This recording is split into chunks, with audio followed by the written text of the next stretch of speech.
Assalamualaikum warahmatullahi wabarakatuh. Apalagi dengan saya, sebelumnya saya ucapkan selamat kepada kelas 7 yang sudah naik ke kelas 8. Dan di kelas 8 ini, mata pelajaran IPA yang pegang adalah saya. Nama saya lengkapnya adalah Nur Yasin Rahmat Riyadi, SPD MM. Kalian boleh panggil saya dengan AS. Saya akan mengajar IPA di kelas 8. Untuk itu, kedepannya, walaupun nanti kita belajar secara daring, saya harap anak-anakku sekalian tetap semangat dan jangan lupa kerjakan tugas dengan maksimal. Oke, saya akan memperkenalkan dulu untuk materi IPA kelas 8 ini. KKM kalian adalah 76. Itu artinya nilai terendah yang harus kalian dapat secara keseluruhan dari nilai harian, nilai tugas, nilai PTS, dan nilai ujian akhir semester itu adalah 76.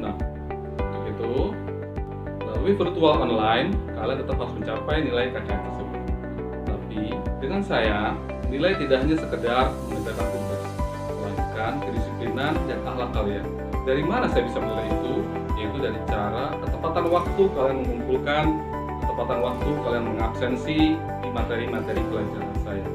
Walaupun nanti hasilnya kurang maksimal, asalkan kalian mengikuti dengan baik, mengerjakan dengan tepat waktu, insya Allah KKM bisa tercapai.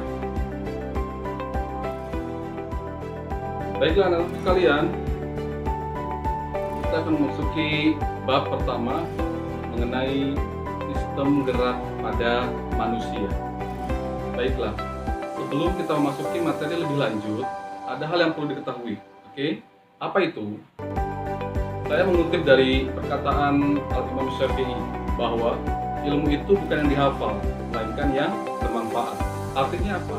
Saya ingin anak-anakku sekalian ketika belajar IPA ini, kalian mendapatkan manfaat untuk minimal untuk diri sendiri dan juga untuk orang lain dari ilmu yang kalian dapat, walaupun itu sedikit. Jadi, tolong pahami baik-baik, cermati baik-baik, dan serap ilmunya baik-baik agar mendapatkan manfaat tersebut. Sebelum ke dalam sistem gerak pada manusia, ada sedikit pembahasan mengenai sistem gerak pada tumbuhan. Namun, untuk sistem gerak pada tumbuhan akan dibahas lebih dalam nanti di bab berikutnya. Kita masuk ke sistem gerak pada hewan. Pada umumnya, sistem gerak pada hewan itu sama dengan manusia. Itu terdiri dari tulang atau rangka dan juga otot. Jadi ada dua ya, tulang atau rangka dan otot.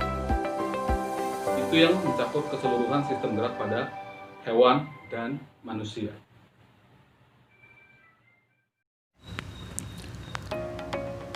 Rangka pada hewan dibedakan menjadi dua, yaitu rangka luar atau exoskeleton dan rangka dalam, endoskeleton. Berikut adalah hewan exoskeleton. Hewan exoskeleton adalah hewan yang memiliki rangka luar yang berfungsi melindungi tubuh dan sebagai tempat menempelnya otot. Contohnya, cangkang pada hewan moluska dan penutup tubuh pada kelompok hewan arthropoda. Berikut ini akan saya sebutkan beberapa contoh hewan yang merupakan kelompok exoskeleton. Di antaranya yaitu siput, udang, bintang laut, ubur-ubur, dan belalang.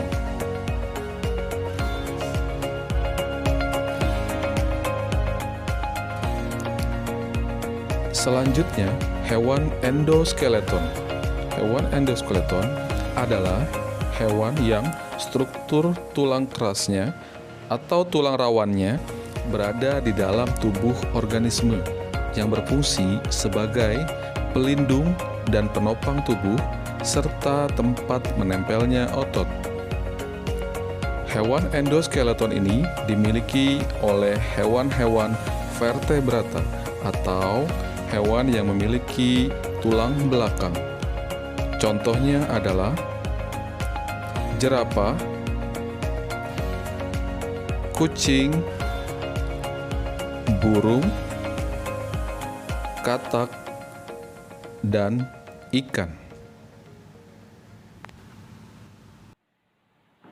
Ya, anak-anakku sekalian, selanjutnya mengenai sistem gerak pada manusia. Sama seperti hewan, sistem gerak pada manusia terdiri dari dua, ya, yaitu tulang atau rangka dan juga otot. Kita akan bahas pertama mengenai tulang. Apa itu tulang? Jadi, mungkin kalian sudah dekat ya keseharian dengan tulang, bahwa dalam bagian tubuh kita banyak sekali terdapat tulang. Tulang adalah bagian tubuh manusia yang memiliki fungsi utama, yakni sebagai alat gerak pasif. Kenapa pasif? Karena tulang bisa bergerak karena adanya stimulus dari otot. Jadi, ketika tidak ada otot, maka tulang tidak bisa bergerak. Maka dikatakan tulang sebagai alat gerak pasif. Lalu bagaimana dengan otot? Berarti kebalikannya. Karena otot mampu menggerakkan tulang, maka otot dikatakan sebagai alat gerak aktif. Ingat ya, tulang itu pasif, otot itu alat gerak yang aktif. Pintar. Secara garis besar, tulang manusia itu terdiri dari dua jenis, yaitu tulang keras dan tulang rawan. Ya, tulang rawan, kenapa dikatakan rawan? Artinya ini rentan. Rentan terhadap apa? Terhadap patah, terhadap rusak, terhadap retak dan sebagainya. Ya, pada dasarnya manusia ketika lahir itu memiliki tulang yang hampir keseluruhannya adalah tulang rawan. Ya, bayi itu tulangnya adalah tulang rawan. Namun seiring berjalannya waktu, maka tulang-tulang itu akan tumbuh, ya, berkembang dan tumbuh menjadi tulang keras. Dan ada beberapa tulang yang tetap menjadi tulang rawan. Contohnya, tulang rawan itu yang agak sedikit elastis, rentan, gitu ya. Itu adalah contohnya tulang hidung, tulang daun telinga, gitu, dan lain sebagainya. Lalu tulang yang sebagian besar lagi itu menjadi tulang keras. Tulang keras bagi kita yang sudah remaja atau dewasa itu adalah hampir keseluruhan tulang yang ada dalam tubuh kita. Jadi tulang rawan menjadi sedikit ketika semakin berkembang dan tumbuh, namun tulang keras akan menjadi jumlah yang dominan di tubuh kita, seperti itu. Oh iya, sembari kalian mendengarkan materi ini, saya sarankan kalian untuk tetap membuka buku pelajaran kalian dan buku tulis kalian. Di buku paket kalian ada di halaman 5 dan 6, ya. Jadi kalian bisa sambil membaca dan menandai atau menggarisbawahi bagian-bagian yang penting. Jadi tidak bekerja dua kali, seperti itu, ya. Tulang rawan atau yang rentan pada manusia itu terdiri dari 3 macam, yaitu tulang rawan hialin, tulang rawan fibrosa, dan tulang rawan elastis. Ya, sedangkan tulang keras dibedakan menjadi 4 macam. Yang pertama, tulang pipa, tulang pipi, tulang pendek, dan tulang tak beraturan. Semua ada di buku paket jika kalian ingin menambah pengetahuan lebih jauh lagi. Untuk bagaimana mengetahui di mana sih letak-letak tulang itu, terutama tulang keras yang merupakan dominasi jumlah tulang yang ada di dalam tubuh kita saat ini, mudah saja. Kita bisa mensiasati atau mengamati dari jenis namanya, seperti itu ya. Karena tadi tulang keras dibedakan menjadi 4, ya. Ada tulang pipa, tulang pipi, tulang pendek, dan tak beraturan. Dari namanya saja kita bisa telaah, ya, anak-anakku sekalian. Jadi tulang pipa, kita tahu pipa ya, bentuknya seperti pipa, memanjang, agak berongga. Nah, bisa tulang-tulang yang agak memanjang dan memiliki rongga seperti pipa, itu dinamakan tulang pipa. Contohnya tulang lengan, tulang betis, ya, yang ada di kaki kalian, kalau dipegang. Ada tulang hasta dan tulang pengumpil, ini bagian dari tulang lengan kita. Jadi tulang-tulang yang memiliki struktur panjang dan seperti pipa itu dinamakan tulang pipa. Sedangkan untuk tulang pipi, kita tahu pipi itu artinya apa? Ceper, ya, gepeng, ya. Jadi kalau kita mau tahu kira-kira nanti jenis tulang pipi itu seperti apa ya? Oh, ternyata tulang pipi itu yang gepeng, yang ceper. Contohnya seperti apa? Tulang-tulang yang gepeng, tulang-tulang yang ada di tengkorak kepala kita, ya, tulang dahi, tulang baji, itu bentuknya gepeng. Oke. Lalu yang berikutnya adalah tulang pendek. Dinamakan tulang pendek karena memang memiliki struktur yang pendek-pendek. Contoh tulang pendek itu biasanya sangat mudah. Apa? Contohnya adalah tulang-tulang ruas jari, tulang-tulang pergelangan tangan, pergelangan kaki, itu adalah tulang-tulang yang pendek karena memang bagian-bagiannya pendek seperti itu. Lalu yang keempat adalah tulang tak beraturan. Dari kata-katanya kita ketahui, oh ternyata tulangnya tak beraturan, berarti artinya bentuknya, strukturnya adalah tidak beraturan, ya, tidak menyerupai pipa, tidak berbentuk pipi, tidak berbentuk pendek, melainkan tidak beraturan bentuknya seperti itu. Contohnya apa untuk tulang tak beraturan ini? Contoh tulang tak beraturan ini ada pada tulang wajah, ya, karena biasanya bentuknya agak sedikit membingungkan, terutama di tulang pipi.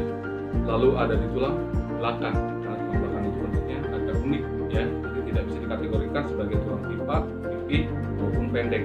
Artinya dimasukkan ke dalam kategori yang keempat, yaitu tulang tak beraturan. Oke, anak-anakku sekalian, sedari tadi kita membahas masalah tulang, lalu ada rangka. Sebenarnya apa sih perbedaannya dari tulang dan rangka? Sebenarnya mereka tidak jauh berbeda, hanya penempatan dan penyebutannya saja. Tulang itu biasanya terdiri dari satu bagian, misalkan tulang lengan atas, tulang kecil, pipi, seperti itu ya. Artinya ketika itu satu jenis maka dikatakan sebagai tulang. Lalu gabungan beberapa tulang maka itu disebut sebagai rangka. Jadi sebenarnya rangka itu juga tulang-tulang yang membentuk satu kesatuan. Jadi tulang dan rangka adalah sebenarnya sama. Oke, sampai sini paham? Oke, bagus. Susunan rangka tubuh manusia itu terdiri dari dua, yaitu rangka aksial dan rangka apendikular. Oke, rangka aksial atau rangka utama. Rangka utamanya itu terdiri atas tulang tengkorak, tulang belakang, dan tulang dada dan rusuk. Jadi tiga rangka aksial. Sedangkan rangka apendikular, kalian bisa lihat di halaman 11 itu ada apendikular atas dan rangka apendikular bawah. Untuk rangka aksial, ya, rangka aksial yang pertama tadi apa?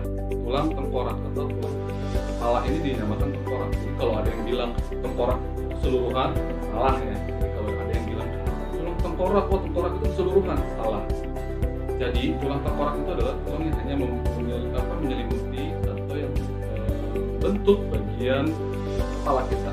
Oke, itu ada tulang hidung, tulang air mata, ya, tulang dahi, tulang pelipis, tulang baji, tulang ubun-ubun, lalu tulang rahang atas, ya, bagian atas, rongga mulut bagian atas, lalu ada tulang rahang bawah, seperti itu.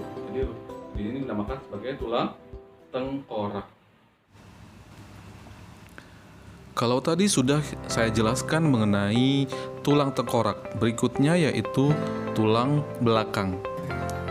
Tulang belakang manusia terdiri atas 7 ruas tulang leher, 12 ruas tulang punggung, 5 ruas tulang pinggang, 5 ruas tulang kelangkang, dan 4 ruas tulang ekor.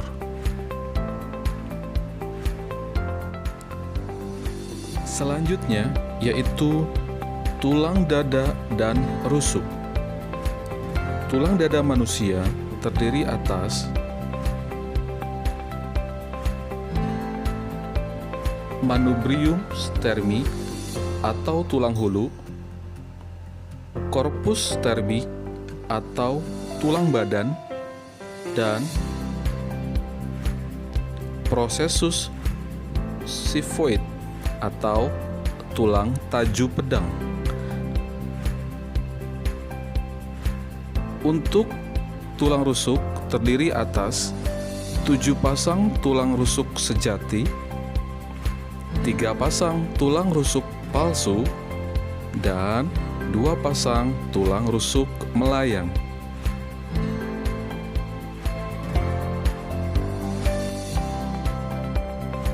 sekalian, tadi kita sudah membahas mengenai tulang, mengenai rangka. Tulang yang satu itu menjadi satu dinamakan rangka. Lalu sekarang bagaimana tulang-tulang itu bisa menyatu? Ya, bisa iya pakai lem atau tidak ya? Tulang-tulang itu menyatu.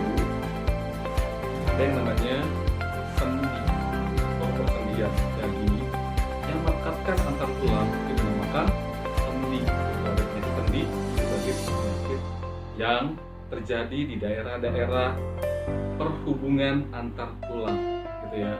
Jadi tulang-tulang itu tidak satu kesatuan bagian, tapi mereka terpisah-pisah, namun bisa menyatu atau merekat dengan sesuatu yang dinamakan sendi. Sampai di sini paham?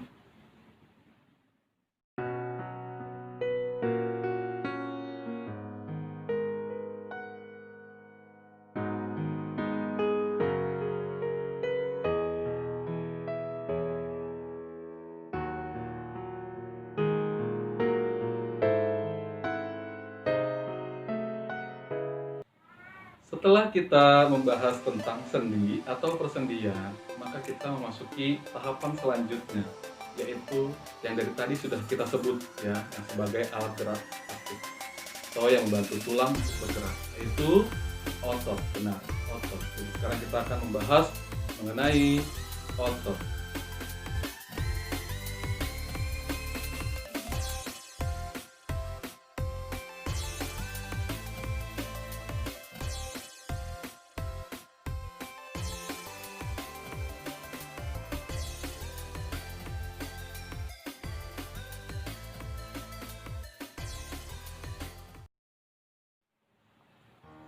Oke anak-anakku sekalian, telah kita bahas tadi mengenai tulang, rangka, sendi, lalu otot. Berikutnya apa? Selanjutnya kita akan membahas mengenai gangguan dan kelainan rangka dan otot. Ini biasanya kelainan ini, penyakit ini akan timbul ketika ada pola-pola kebiasaan kita yang kurang baik. Apa saja? Silakan di sini. Beberapa gangguan dan kelainan tulang yang sering dialami oleh manusia, diantaranya yaitu yang pertama, skoliosis. Kondisi tulang belakang bagian punggung membengkok ke kiri atau ke kanan. Penyebabnya adalah kebiasaan posisi duduk yang salah, sehingga struktur tulang belakang yang abnormal, kaki tidak sama panjang, dan kelumpuhan otot. Yang kedua, lordosis, yaitu kondisi tulang belakang bagian punggung membengkok ke depan. Keadaan ini dapat disebabkan oleh penyakit tuberkulosis atau TBC pada tulang dan osteomalacia, yaitu tulang tidak keras karena kurang kalsium pada saat pembentukan tulang. Yang ketiga, kyphosis, yaitu kondisi yang berkebalikan dengan kondisi lordosis, yaitu tulang belakang bagian punggung membengkok ke belakang. Hal ini dapat terjadi apabila kita sering duduk di kursi dengan meja yang terlalu rendah.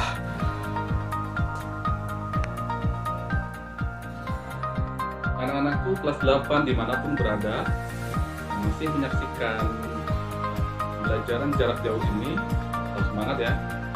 Ingat, seperti pesan saya tadi yang dikatakan oleh Imam Besar Imam Syafi'i, bahwa ilmu itu yang diamalkan, bukan dihafal.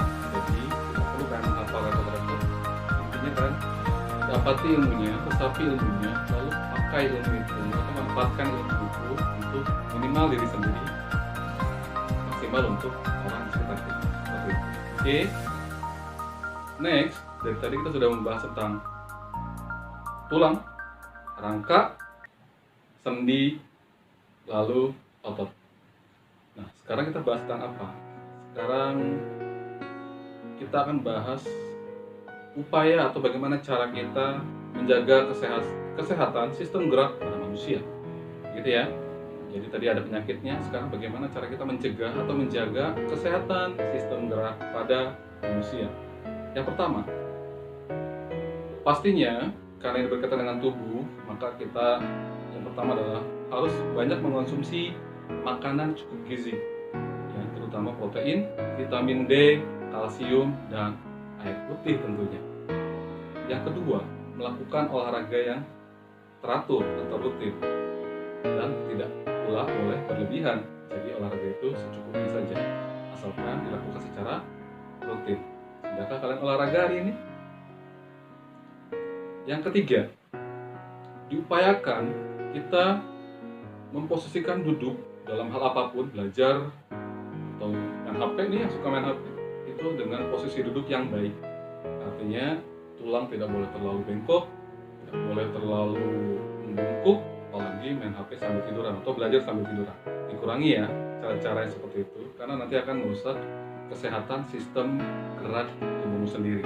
Jangan sampai, oke? Yang keempat, yaitu harus cukup istirahat. Kenapa? Pada dasarnya metabolisme maksimal kita itu akan terjadi ketika kita beristirahat. Tapi ingat, kalau beristirahat terlalu lama pun juga tidak baik. Artinya, ketika istirahat itu tubuh kita sedang berproses, ya, bermetabolisme dari apa? Dari asupan makanan, minuman yang tadi bergizi masuk dalam tubuh kita. Nah, makanya ketika sudah makan makanan yang bergizi cukup baik, diperlukan istirahat agar nanti metabolismenya berlangsung dengan maksimal atau baik. Oke, dan ada beberapa cara lainnya, ya, pasti akan mudah ditemukan ketika itu berhubungan dengan sistem gerak atau tubuh kita sendiri. Kita pasti akan paham itu. Oke, baiklah anak-anakku sekalian, dimanapun berada, itu tadi materi-materi di bab 1 tentang sistem gerak pada manusia yang bisa kalian dengarkan dari saya. Namun materi-materi ini tidak terbatas. Kalian bisa temukan lagi, searching lagi di beberapa sumber paket misalnya, atau di Google juga bisa, silahkan. Atau searching di aplikasi yang lain yang memang berkenaan dengan materi sistem gerak, silahkan, sangat diperbolehkan. Jadi sumber ilmu itu tidak terbatas, asalkan bermanfaat. Oke. Terima kasih sudah menjalani proses pembelajaran jarak jauh ini. Semoga apa yang saya sampaikan itu bisa kalian cermati. Mohon maaf apabila ada kata-kata yang mungkin kurang tersusun, kurang baik, kurang rapi.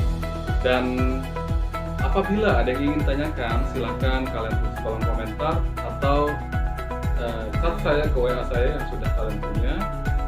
Silahkan ditanyakan, nanti kita akan bahas lebih jauh lagi mana-mana yang mungkin kalian ingin lebih tahu. Atau boleh pertanyaannya sekitar pengetahuan umum tapi berkenaan dengan sistem gerak. Sangat diperbolehkan dan itu akan lebih bermanfaat nanti buat kita semua. Terima kasih. Akhirul kalam. Wassalamualaikum warahmatullahi wabarakatuh.